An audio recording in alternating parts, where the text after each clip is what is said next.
Pretty nice on a golf course as well, but how long will it last? That's always the question in Northwest Arkansas and the River Valley. Robert's got the answers. It'll last longer. I mean, there'll be a break in, Friday for rain, but the weekend looks great.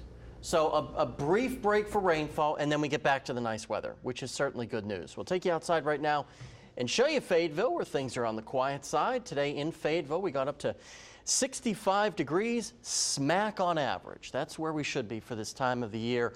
Warm day a couple of years ago where we got all the way up to 84 degrees.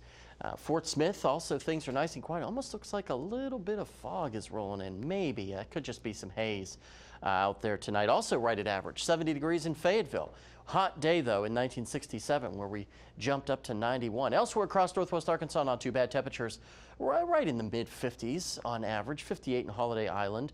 We'll slide you into the River Valley where temperatures aren't, they're a little bit warmer by a handful of degrees. A lot of 60s and upper 50s right now across the River Valley. Now, as we go through the rest of the night, we'll be nice and quiet. Waking up tomorrow morning, we'll start to see an increase in our cloud cover. And by the late afternoon, early evening, we could start to see the formation of some showers, maybe a little bit of thunderstorm activity as well. That's kind of the appetizer for the main course, which will be here Friday morning, it looks like. Now, this particular model is still saying, well, maybe early Friday morning will be quiet. But as we go through the morning hours, we start to see more coverage of showers and thunderstorms. And these storms could be a little bit on the stronger side. The real question is, when do the storms really start to pop? And this particular run of the model is saying, well, they start to pop right as they're on the edge of our area and pressing out of the region into central and north central parts of Arkansas ahead of this dry line. That's the kind of the million-dollar question that we're watching over the next 24 hours.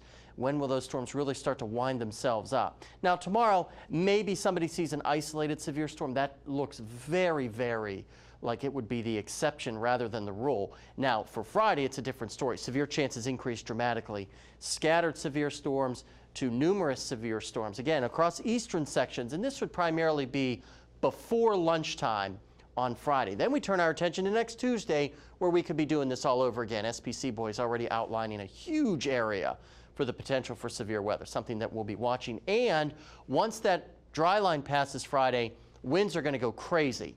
By Thursday, they're already starting to pick up Thursday night, but look at Friday afternoon, screaming out of the southwest between 50 and 60 mile an hour gusts. Those will certainly get your attention. 40s tonight for our lows, and we'll rebound nicely back into the upper 60s and lower 70s for your Thursday. But like I said, Friday, not the best of days, but just like last week, I think we'll take a crummy Friday for a great weekend, because that's what we have in store. A little bit cooler on Saturday.